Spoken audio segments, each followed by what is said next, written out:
It is 7:12 p.m. and the board has now come back into, we will reconvene in regular session. Just a reminder to everyone that this is a live meeting here with the board and it is virtual as well. So, could we get some, Mr. Davenport, would you lead us in an invocation, please? Yes. Everybody, please bow your heads. Heavenly Father, we come to you tonight and just ask that you guide this meeting and help us do the best we can, making decisions going forward for this district, the students and staff and everybody that's involved. It is a tough decisions that need to be made, but yet we just know that we are doing it with our hearts and that we are trying to just move in a direction that benefits the greater good of everyone. Dear Lord, we know that we can't get everything right, but we are sure trying, and we just ask that you help us do that. Dear Lord, I just ask that you watch over each and every one of us as we move forward and go home in our separate ways. For it is in your name we pray. Amen. Okay, do we have any action from our executive session? No, sir. All right, so we will move on to public comment on agenda items. The board will hear public comment on agenda items at all open meetings in accordance with Texas Government Code Section 551.007. Public comment on non-agenda items will be heard the regularly scheduled board meetings in April, August, and December per our policy. And tonight we have no one that has signed up for public comments, so we will move on to our information items. Dr. Wall and Ms. Hansard, I think you have some. I'll start us off. So thank you very much. We have reports for your review in your packet this evening outlining our various departments and monthly updates. And I think we'll start with Mr. Atkins to kind of update us on projects, the high school and other summer preparing for school projects. Okay. Having a good evening. The project at the high school is progressing. They got about 3/4 of the subgrade in last week before all the rain hit this weekend. They're doing the building pad. All the grade beams and spread footings are done. On the secure vestibule in the north entrance, that's slab has been poured and they started doing the walls and framing in the areas for the windows. The windows are on site. The window frames are here. So that's going to go, and hopefully by the time we get kids back in building, it should be complete, ready to open. We're a little behind schedule due to some weather, but overall, we're still planning on having everything completed by March. The schools, we finished at the Waxon last month, or this month. A couple of weeks ago, the custodians are all back at their campuses, just doing cleaning on a regular schedule. We have got some good plans ready for teachers to return next week to make sure we keep them healthy and safe and clean. And then when students start returning, we've got plans for that as well. We've got one little thing left to do with the with Barnett. It's replacing a transfer switch, automatic transfer switch. When they did the load study after the building was completed, they found that the two automatic transfer switches on the generator were undersized. There was a 100 and a 200 amp switch. And what they figured out was it didn't have enough capability to hold the arc fault based on the length of the wire that was run into it. And so they had to upsize it to a 400 and then take the 200 and move it over to where the 100 was, and the 100 will be attic stock. And then there's a couple other breakers that had to be replaced that were magnetic, that have to be electronic breakers due to the load study that was completed at the end of the job. So that work should be done in the next week or two. It was supposed to be done early July. And then we're going to do 11-month walk here soon. So other than that, we did finish up repairing all the lights at the football stadium, and then we also replaced a couple of bad lights at baseball and softball. So all the lights should be 100%. We've been somewhat busy this summer, making sure everything gets done, but we've had an extended time to do it, so it hadn't felt as rushed. So if you have any questions, I'd be happy to answer them. Any questions for Bob? Oh, What did they do with the the baseball fence, the pole vault mat, all that stuff that got damaged. Did we ever find Yeah, out anything that's about what I said. insurance? So or- we did file it. We did try to file it, but it didn't reach our deductible. We have ordered all the repair parts for the high jump pole vault pads and stuff. The baseball fence, we're going to go stand up those poles ourselves. And the tennis court fence, we're going to have the company come in and redo those from recore 'em. We were started to do that back in March, April, but then we kind of stopped. So we just need to get people back out here to do those. Any other questions for Bob? All right. Ms. Hanser, you have the Department of Public Safety. This is all. Yes, sir, I do. The Santa Fe ISD Human Resources Department was audited by the Texas Department of Public Safety Law Enforcement Access and Dissemination Audit Unit on Thursday, July 2nd, 2020. This audit is done every 2 years. And this unit is currently conducting system-wide electronic audits to ensure agencies such as ours remain compliant with the rules and regulations concerning the collection, storage, retrieval, use, destruction, disclosure, and dissemination of criminal history record information as cited by the FBI and the criminal justice system security policy. And I am happy to report that in a final report released by the DPS audit unit, they stated that we did not find any policy violation at your agency. And we appreciate your continuing effort to comply with the department and FBI policy. And that's just provided for your information. Congratulations. Any questions for Ms. Hanser about that? All right, Mr. Sanchez has got the quarterly report. I'm assuming he's going to do that virtually. Yes, sir. I will be doing a presentation today on the quarterly financials. It's going to run a presentation, a PowerPoint presentation, and after that is done, I will answer any questions y'all may have.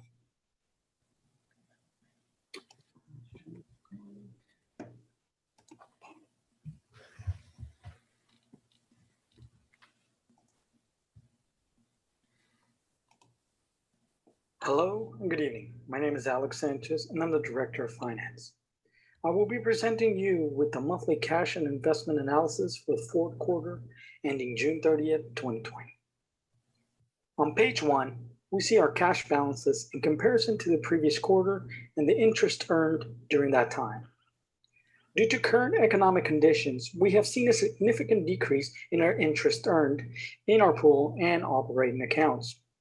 However, we have been able to take advantage of interest rates in our CDs. These were secured in the fall of 2019.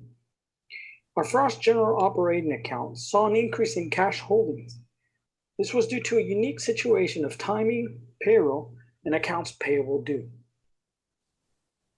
Next is slide 2, balances by investment institutions.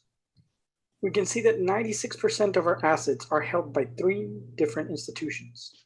Frost Bank at 25%, Gulf Coast with 32%, and First Public with 39%. The remaining 4% is held at Texas First Bank, Texas Class, and Texas Term. Slide 3 shows the type of investments that we have for Q4. 27% or $8.7 million are held in cash depository accounts. This means our general operating accounts are accounts that we use for our day-to-day operations. 41% or $13.3 million are held in our pool investments. And 32% or $10.3 million are held in certificates of deposit. These will continue to decrease and shift in buckets as time goes on.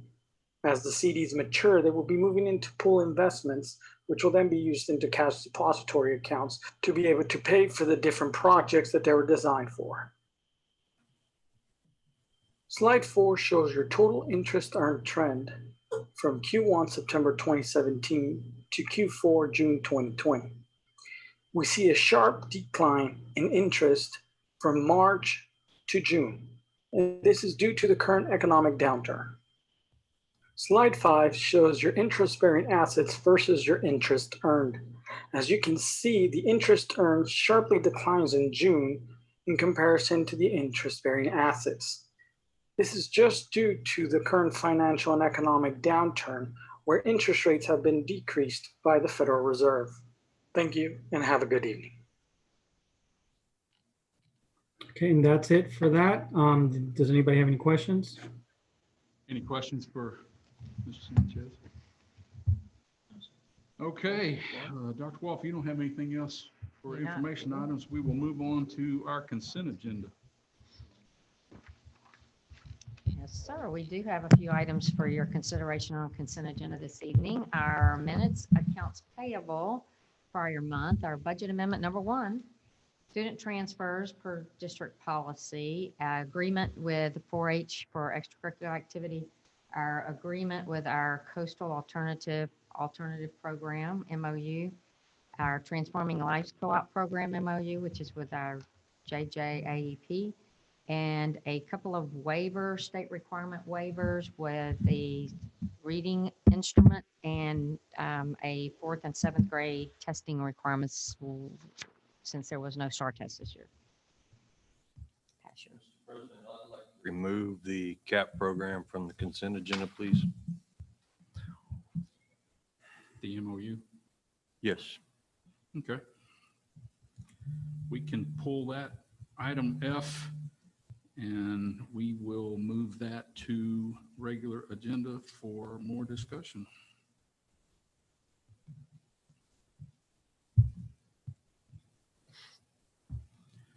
Okay.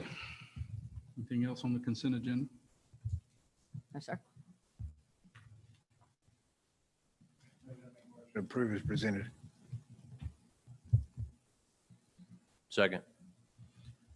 Okay, it's been moved and seconded that we approve the consent agenda with item F. It's been removed from there to regular agenda. Any other questions or comments? Not, since we're all here, all in favor, would you raise your hand, please? Opposed, same sign. It is passed unanimously. Okay, so we will now move into our regular agenda. And we might as well, since we had item F moved, we will move that coastal alternative program to the first one here on our regular agenda. And Dr. Wall, do you want to talk about that? I will let Mr. Gressmuck, I guess. So the MOU is the MOU for the Coastal Alternative Program, which is housed in our district, but in cooperation with other district county districts. And so I think Mr. Gressmuck had questions regarding the fees for the other districts in terms of facility rental. Yes? Yeah, and I'm not real sure what all of our options could be here, but for those that don't know, Santa Fe ISD rents that facility to surrounding districts. We also use the facility also. Right. The rental price for that facility is 50 cents a square foot, which has been that way since day one. I do not think that is fair to our district or to our taxpayers to rent the facility at 50 cents a square foot when I've been told by people that own rental property along Highway 6 that the going price is at minimum for really undesirable property is at least 80 cents a square foot. This contract has been that way since day one, which has been 6 or 7 years. And we all know what the cost of property has done in our community in the last 6 years. I think it's only fair that the other districts are paying the proper price. Whether we can, and Dr. Wall, I don't know what our options are here. I don't want to end up putting everybody in the position where we shut the program down or force a big delay, because all these districts obviously have to agree to this contract. I assume this would have to go back to their board. Right. And everyone would have to agree on it and then come back. So Right. And so that is definitely one of the options that we have to, you cannot approve it to participate in it, but since it's housed on our facilities, on our property, it would definitely impact the others. So we would need to go back to that board to come up with a recommendation or a proposal for which they can accept or decline. Question, Basically. how many of the schools are there?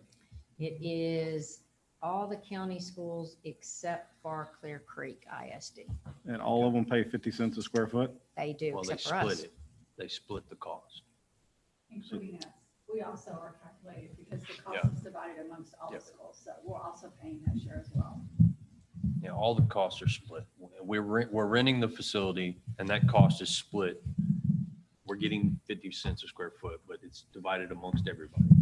The maintenance and improvements and things like that, we are providing, but those are split amongst all the districts as well.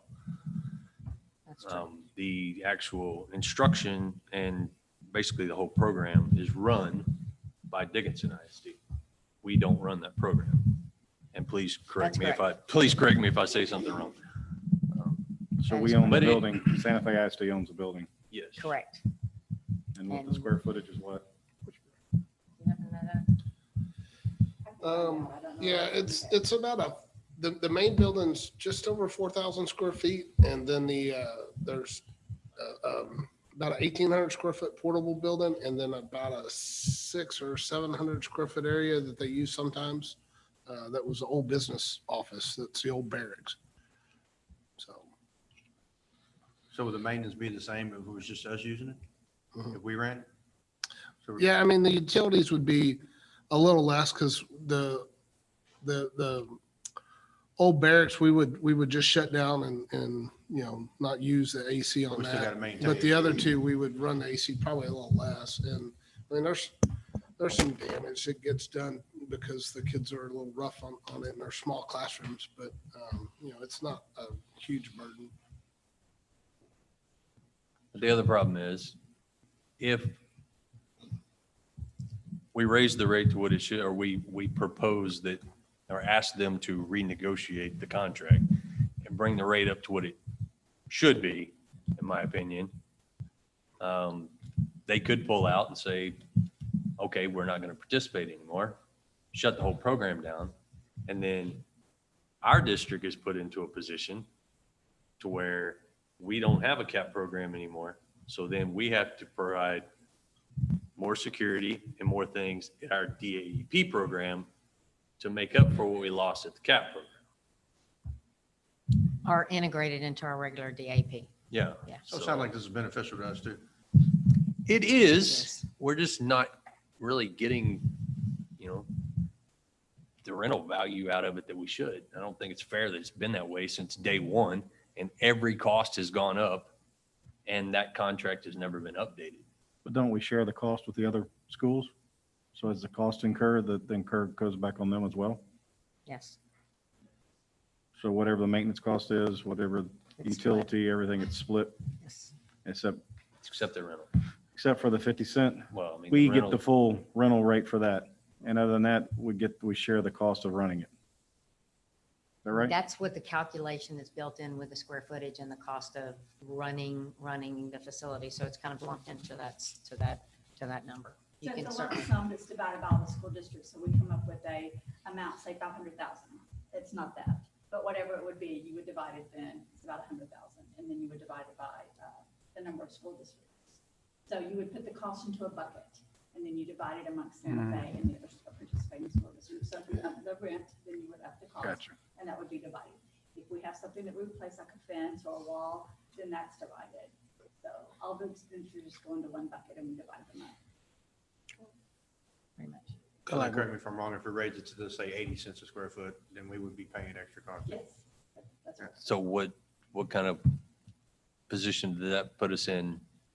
Well, understanding that some school districts are. I mean, I guess strong start, we would so- go up a fifth and everybody else would go, we would gain 4/5, I guess. But if you think about the ones that have already adopted a budget and they adopted a certain rate, thinking it would be consistent with past years, and they may not have quite the funds that they set aside or not. But It has changed the price over the years because there was at one time a fund that helped supplant that cost. And so it wasn't as expensive, but that is all gone now. So the districts are bearing the full cost of the program.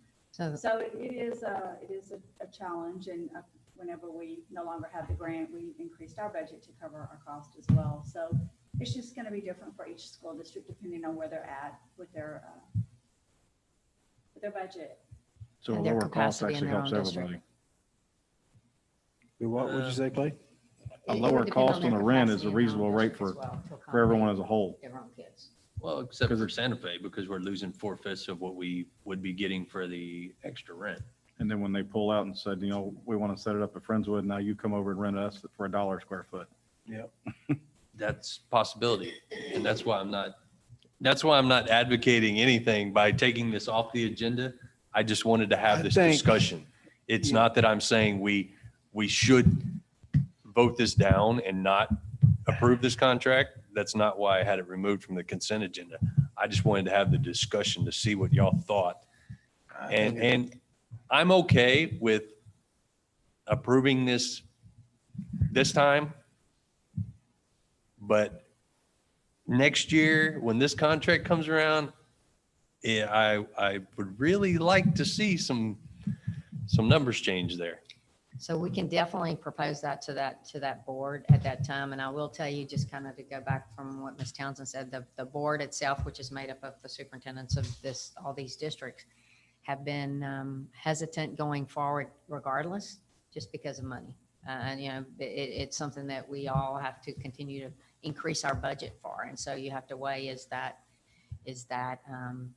something I'm willing to put in even more money, because either I pay more, and us too, or we let somebody else do it and we pay them, you know, or we just absorb that program into our own district, which would be our DAP. So And which would end up probably costing us money. if we're hiring more teachers money. of security, yes. Yeah. I mean, that's sort of, right now the county pays for the 2 sheriff officers that are there. And so that's been our agreement with this MOU with them. And we've been fortunate that they've maintained that, so that's, you know, that's an advantage to that we would certainly lose as well. But it is a program that we've had to kind of look hard at, because when we had the grant supporting it, it really was not a huge expense for us or anyone else. In fact, when we had the grant supporting it, I think we were kind of coming out even because of the money that was coming back to us for facilities. Now, when we're all putting in more money because the grant is now gone, it's increased and increased. So I think that's a conversation we're going to have anyway, but I do not mind even now going back to the board saying, hey, we had some questions about facility costs, and let's take a look at it. So I'm certainly open to that, and to even look at it for next year. But I know that it's something that we've discussed for the last 2 years of where the future is based on our budgets, basically. But we're all paying for the cost of the maintenance. We're not eating the whole, we don't share one burden of the cost of ourselves, do we? No, So the lower we we keep it. benefit because of the money that we get in return for the facility. I mean, in that You're regard. still getting 4/5 of the rental fee. Right. And if the rental fee goes up to match market value, you're still going to get 4/5 of the increase also. I mean, I understand what you're saying. On the business side, I think it's a good deal as is.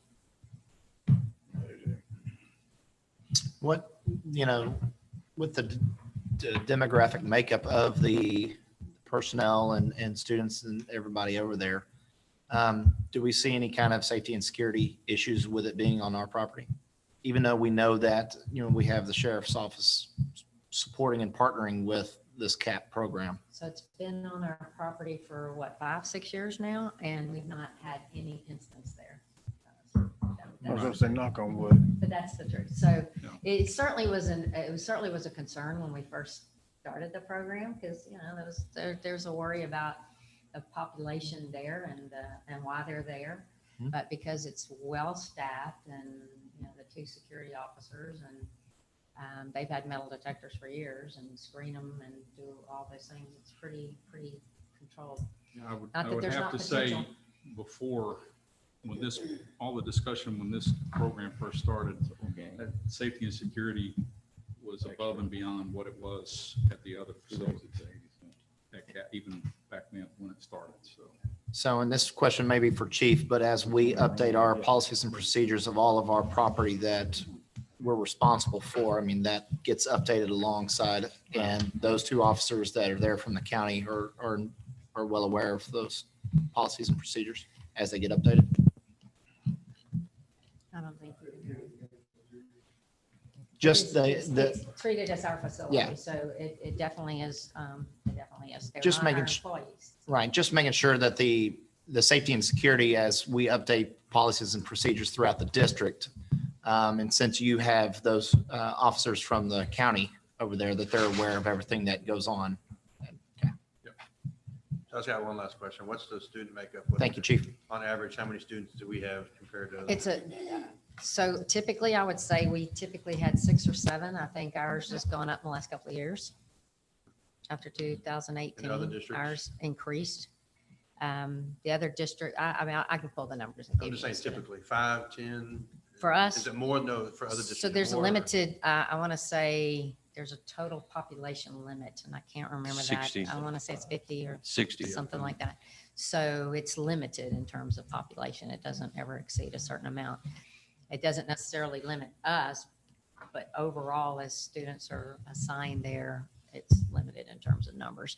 I will give you the population breakdown over the last couple of years so you can see district-wide. And it's proportional to the size of the district. So Dickinson ISD is going to be the biggest district in the group, so they're going to have more students. Oh, that's right. And then Galveston ISD, and then I think Texas Brentwood City. sometimes just has a few, and then Texas City. So it's kind of proportional to the size of. And the district. it kind of does vary, you know, sometimes one will have a little bit more, and like ours went up in the last couple of years, and I don't know if that's attributed to higher security, you know, people being a little tougher in terms of discipline, or just happens to be the population, but ours is definitely always was around 5 or 6, and now it's a little bit higher. And so the number that we get is the total over the entire year. So we don't get it per day, but it's limited per day of how many that we'll put in at one time. But you get the end of the year number of how many total students were there. And everybody pays based on, so the formula is calculated based on population and how many students from your district are there, how many hours. It's a formula based on service, basically. It's a great question to raise, Mr. Grassmug, and something that we'll definitely look at and talk. I will talk to that group about. But then also understanding the budget restraints of some and how that might impact us negatively as well if we did just, which may end up happening anyway. So that, you know, it may ultimately come to that regardless. Fair enough. It's your pleasure.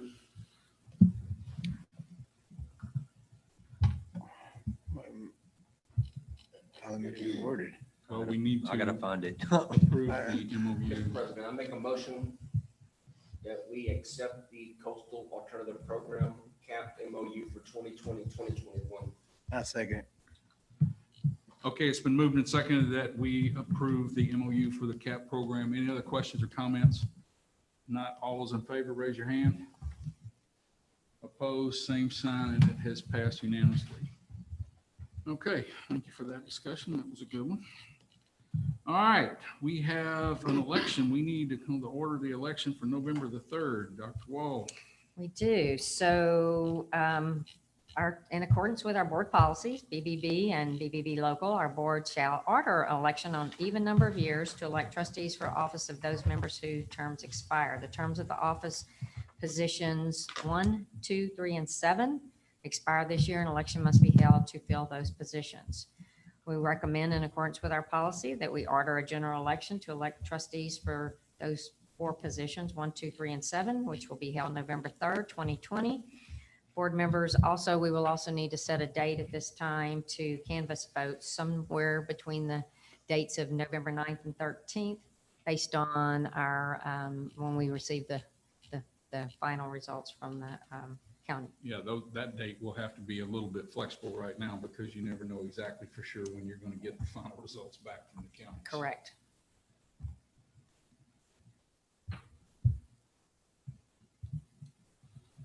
All right. It's your pleasure.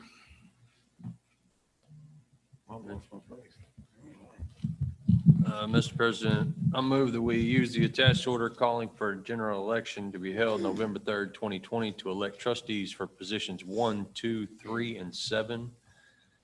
Set a day during the week of November 9th through 13th, 2020 to canvass the votes and declare the election results and defer the appointment of the judges and workers of the election to the Galveston County Elections Division. Second. Second. Okay, it's been moved and seconded that we approve the order for the election on November the 3rd. Any other questions? Not all those in favor, raise your hand. Any opposed? None. It is passed unanimously. Okay, our next item, we need to approve TASBY Board of Director endorsement. We do have someone from Region, well, this is for Region 4. It is for Region 4 TASB Board of Directors, and we have two people from our Region 4 area that are up for election. One is Paige Randier, who is from Clear Creek ISD, and position B, and the other is Darlene Burrow from Alief ISD. They're seeking your endorsement, so it's your choice to endorse one of these two ladies for that position, representing Region 4 and Board of TASBY.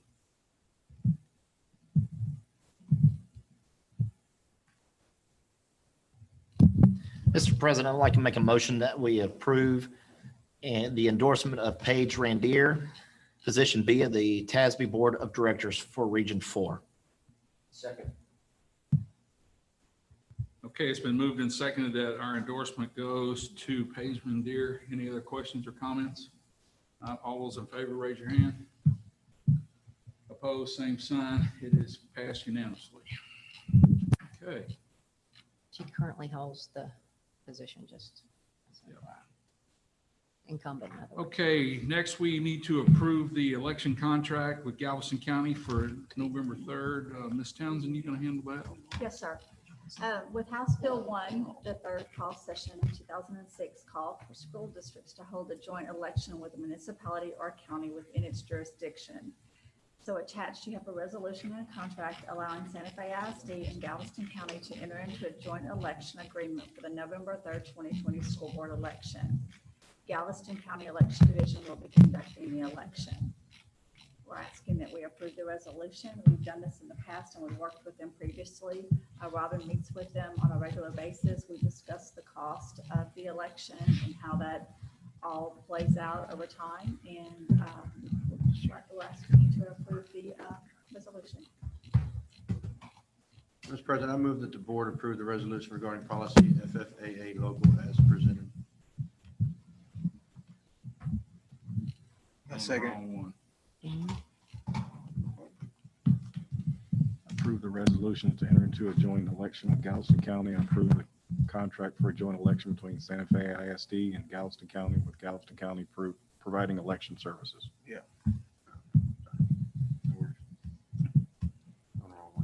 Somebody want to second that? I'll second. Second.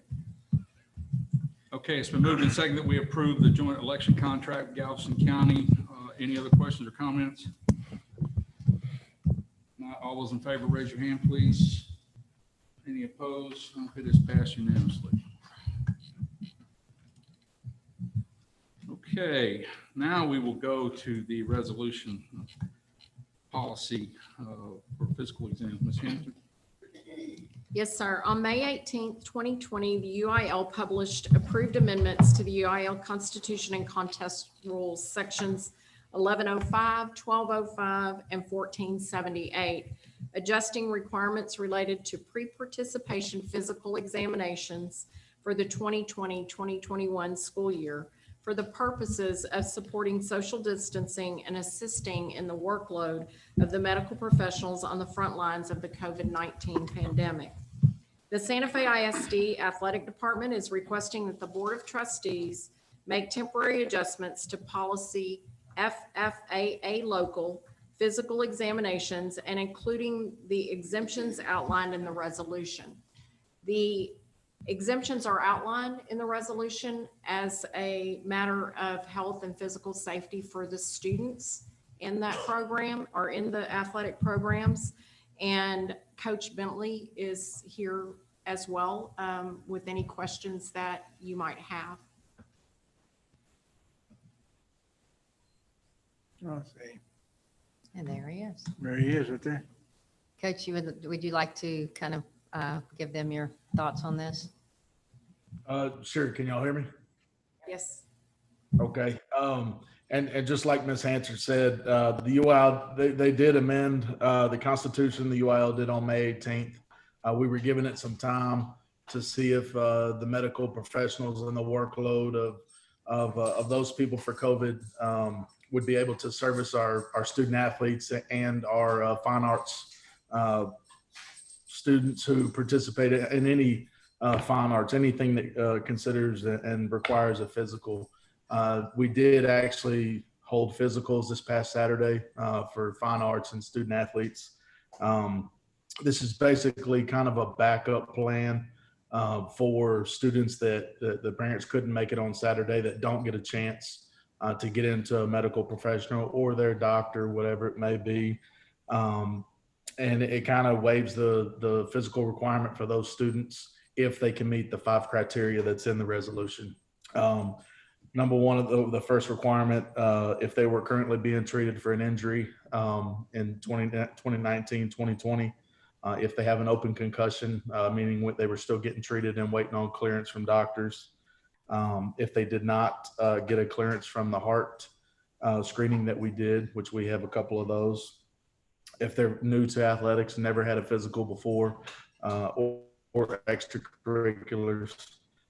And if they checked any of the yes boxes, they're going to have to respond. So those are the 5 things. And that was straight from the UIL. Any questions? Any questions for Coach? No, I move, Mr. President, I move that the board approve the resolution regarding policy FFAA local as presented. Second. Okay, it's been moved and seconded that we approve this resolution. Any other questions? Not all those in favor, raise your hands. Opposed, same sign, and it is carried unanimously.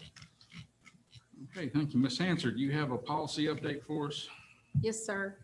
Update 115 focuses on updating and reorganizing several policies in the FFE series of the policy manual addressing student welfare. FFEA continues to focus on counseling, and a new code, FFEB, focuses on mental health provisions. Several policies have been revised to incorporate the new Title IX regulations effective August 14th, 2020, which define sexual harassment under Title IX and establish detailed procedures for how districts must respond to allegations of sexual harassment. In addition to these changes, Update 115 includes several other policies affected by legislation from the 86th legislative session that were not included in Update 114. Mr. President, I move that the board approve update 115 as presented. I second it. Okay, it's been moved and seconded that we approve the TASBY policy update. Any other questions? Not all those in favor, raise your hands.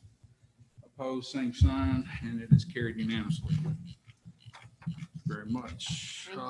Mr. Robbins, you need some laptops. There we go. He ain't dressed up.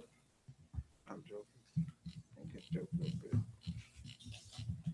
Sir, good to see everybody. Starting to get a little bit back to normal. So this is for the HP Generation 1 laptops that we purchased back in 2015. This is a replacement of those. We're going to replace those.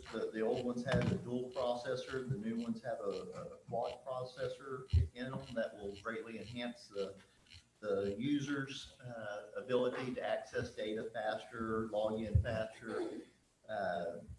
It will help navigate some of the programs that they're needing. We want to replace these with the new Dell Latitude 3190s. These are 2-in-1 machines, so basically they're a laptop, they're a touchscreen, and they're also convertible. The reason that's a big deal is for some of our math classes, science classes that are having to take a pen, a navigation pen to actually go through and highlight things, draw things out. It gives them that ability. So our plan is to take these and use these 300 in those areas where the need is right now. But this is just part of our cycle plan as we go through, aging equipment, we cycle them out. So this was something that was on the plan way before COVID came along, and so we're going to utilize those, especially right now with the situation that we're in. So I ask that you approve the Dell laptops at a total cost to replace 300 of the Generation 1 machines, not to exceed $98,478.00. And they do have a 5-year warranty, so hopefully they'll outlive the having to do a bunch of repairs on them down the road. Kip, on the HP generations that we phase out, what are we going to do with those machines? So the ones that are, we already have some out for repair. We have a program that started last year at the high school that those kids repair them. So those will now get parted out so that we can use those, because we have Generation 1, 2, and 3s. And most of the parts will interchange except for some of the internal pieces. So the screens, the bevels, those pieces, those will be parted out. The better ones will be moved down to the elementary schools for additional lab atmosphere type areas. And then, we hope to use most of those so we don't have to buy more parts as we move forward, because we still have another over 4,000 machines out there. So obviously that will be nice not to have to buy new parts for those. Thank you. Mr. President, I make a motion to approve the purchase of new student Dell laptops, not to exceed $98,478. Second.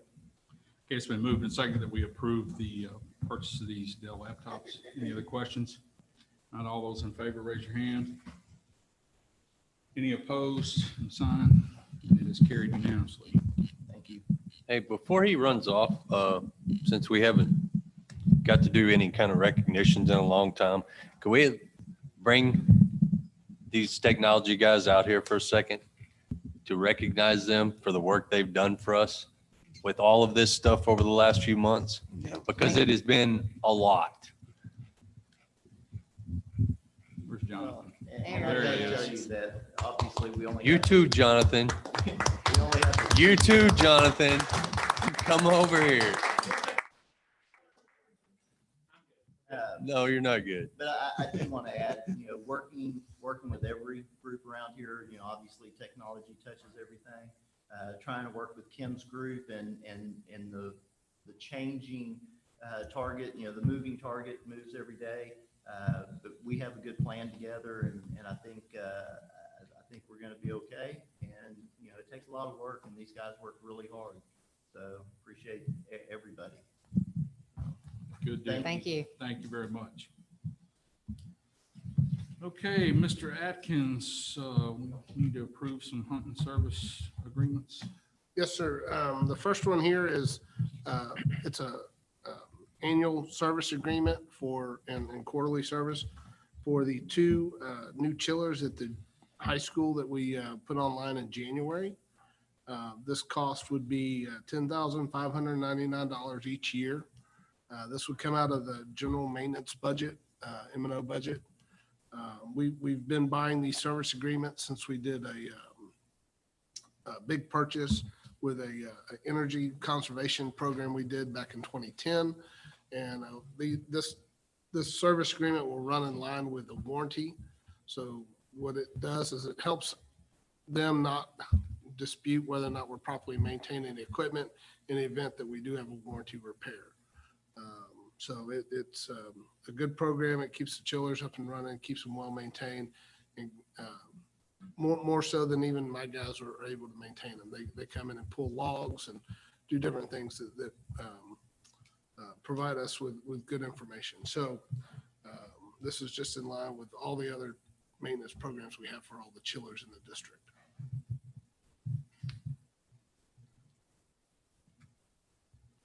Any questions from Bob? President, I make a motion, we approve the annual service agreement with Hunting Services for the 2 300-ton chillers at the high school for a period of 10 years for annual cost not to exceed $10,599.84. A second. Okay, it's been moved and seconded that we approve the annual chiller service agreement with Hunting. Any other questions? Not all those in favor, raise your hand. Any opposed? It is passed unanimously. Okay, so now you have a district-wide service agreement with them also that you need to present, Bob? Yes, sir. So this is, because it's more than $25,000, we bring it to the board for approval. This is all the service agreement costs, minus the one y'all just approved for the chillers. This includes the high school 600-ton chiller, junior high 300-ton chiller, 350-ton chiller, Kubitschek, 120-ton heat recovery chiller, the chiller in this building, the chiller at the William Nelson building, and Barnett's 3 new chillers. These service agreements are in different phases of years, but their annualized cost for this year is $49,840.36. Some of these are just annuals, some are annuals and quarterlies. That's a lot of chilling. Yeah. It's really bad when they go down, so we like to make sure they're well maintained. So Bob, are they just doing a checkup on them? Yeah, so annually, on air cooled, they come and they do oil samples, they check all the sensors, they run a diagnostic list and things like that. So it's pretty in-depth. On a water cooled, they actually clean all the tubes inside each year to make sure those are flowing well. They check all the different pressures and refrigerants and stuff. And so they found problems in the past that have been fixed under warranty. On a quarterly, it's more of a come and take a look and see, and then download some logs as well. So we haven't bought as much quarterly as we have the annuals. Also with the annuals on the air-cooled chillers, they clean the coils with a pressure washer and help us maintain those. Gotcha. Mr. President, I make a motion to approve the annual service with Hutton Services for 2021 school year for a cost not to exceed $49,840.36. Second. Okay, it's been moved and seconded that we approve the district-wide service agreement with Hunting. Any other questions? Not all those in favor, raise your hand. Any opposed? Oh, it is passed unanimously. All right, Ms. Ross, we have the Canvas Learning Management System. Yes, sir. So Canvas is our learning management system, and actually, I know you guys heard about it last week when we spoke with you all at the board workshop. And that is what is the direct, basically kind of dashboard and platform that's creating the digital learning environment that all of our students have used in the past, but now even more so. Canvas, like I said, is the learning management system that helps us build a digital learning environment that meets the unique challenges faced in the classroom.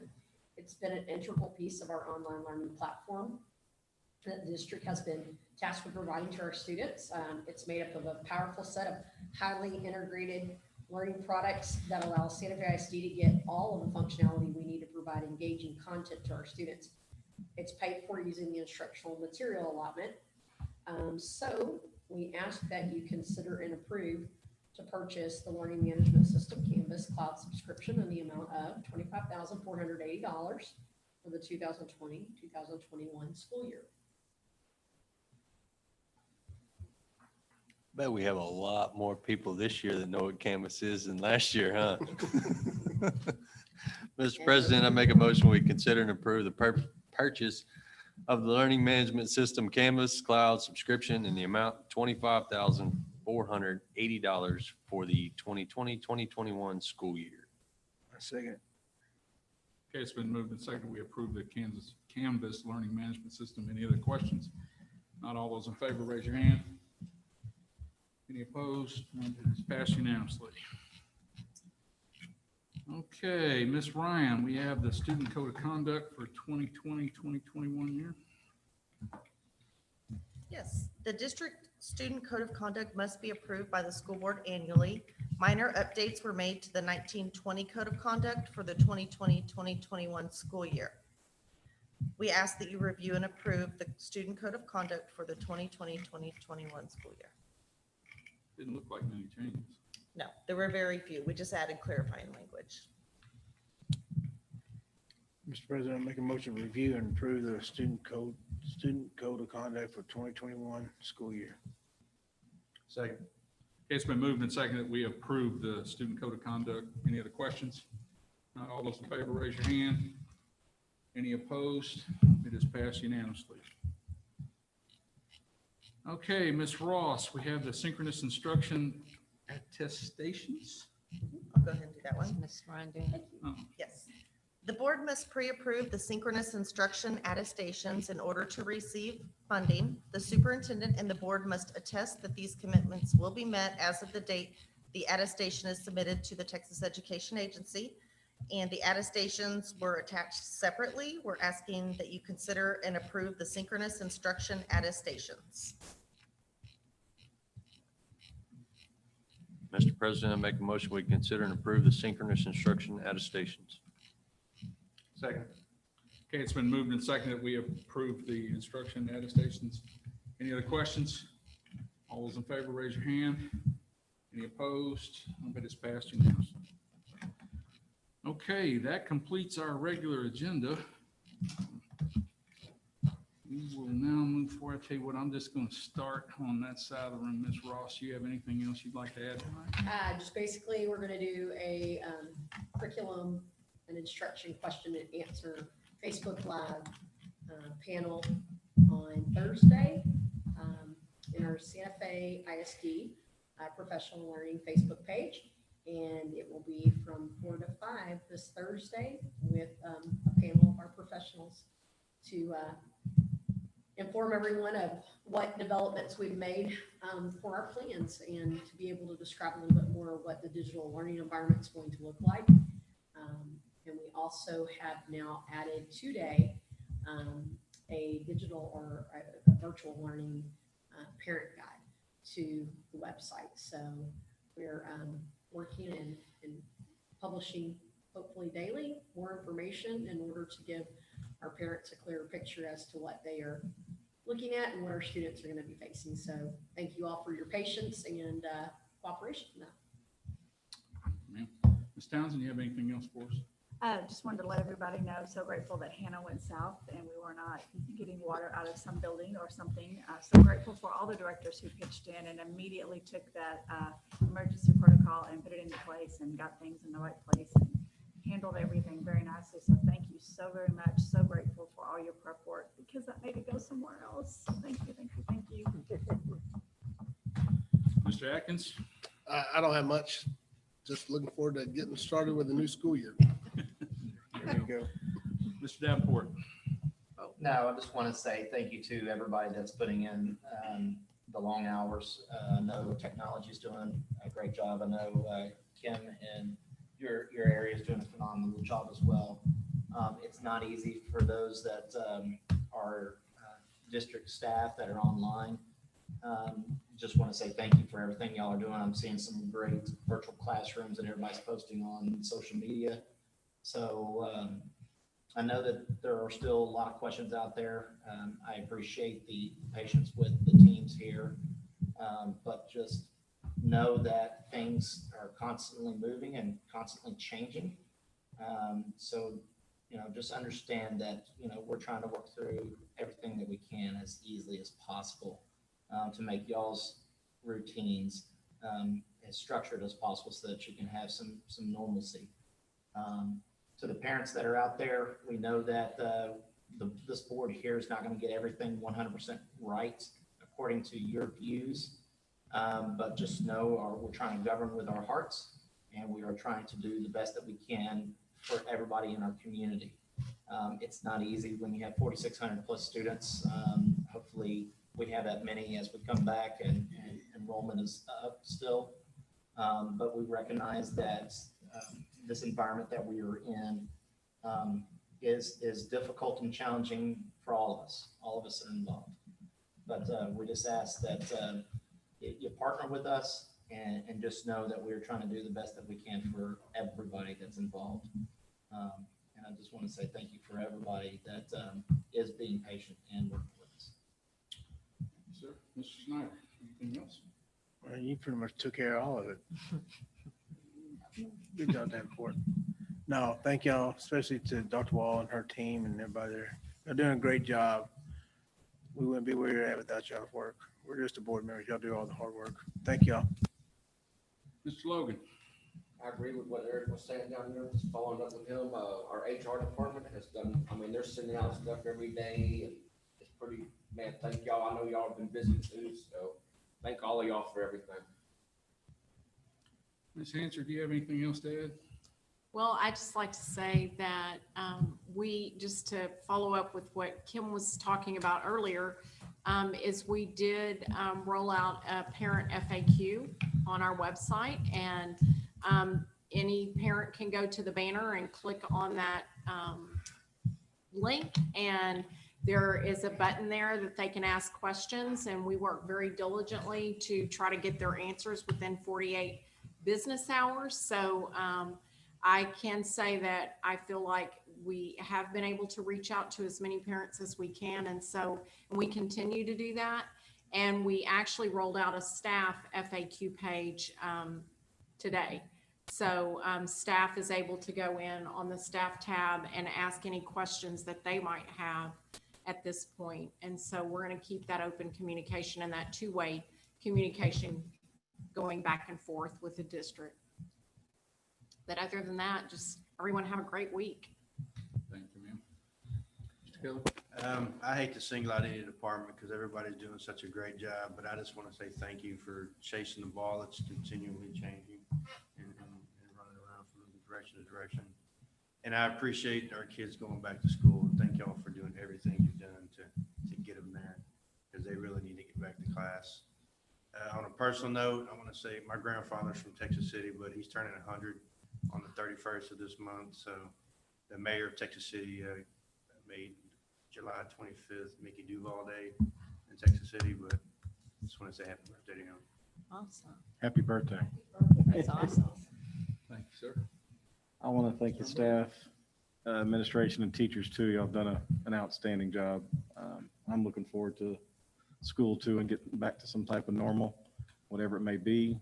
And again, please be patient because we're doing the best that we can as a whole. There's a lot of what ifs still, but we're going to take them on one at a time. Thank you. Thank you. Mr. Rasmussen? Look forward to the live question and answer from Ms. Ross's department. That sounds very interesting, and I think a lot of people, well, and I think a lot of people are going to really like that. It's a great idea, and I think that's what people want to see. And so thank y'all for putting that together. Like I said, I tried to get all the technology folks that run around here behind all these cameras and work so hard out in front of them, even though Jonathan still wouldn't come out. But and the other one that always seems to get overlooked is sitting back there hiding in the back, Miss Julie Pittman, which is always taking care of the board and taking care of all of us with our paperwork and a lot of other things that we have to keep up with. So thank her as well. Thank you, sir. Dr. Wall, you have anything else? No, thank you, everyone. The board's been so super supportive of our staff who've been working very hard to try to put as much as we can in place and prepare for students coming back to school and preparing for students who wish to stay at home so that they both get great quality education. And I know that I appreciate all of the staff who are joining us virtually, principals and others who are working really hard, whether transportation and food service and our security and our whole entire team that come together to make school a great place for our kids. There are still plans So we're still working on plans and they're still being finalized. So as Ms. Ross presents some of the curriculum learning and the new virtual learning options for families, as well as how we'll integrate that into school, we're also working on plans to assist parents who are having issues with daycare and our childcare during the time that we're closed. And we'll continue to work on a good plan so that we can meet the needs of all of our kids as well as our employees' children. So there's work going on still, and we will continue to until probably after school starts. So we'll continue to adjust and shift so that we're doing the very best we can for every single student in our district and every single parent as well. And finally, teachers start next week.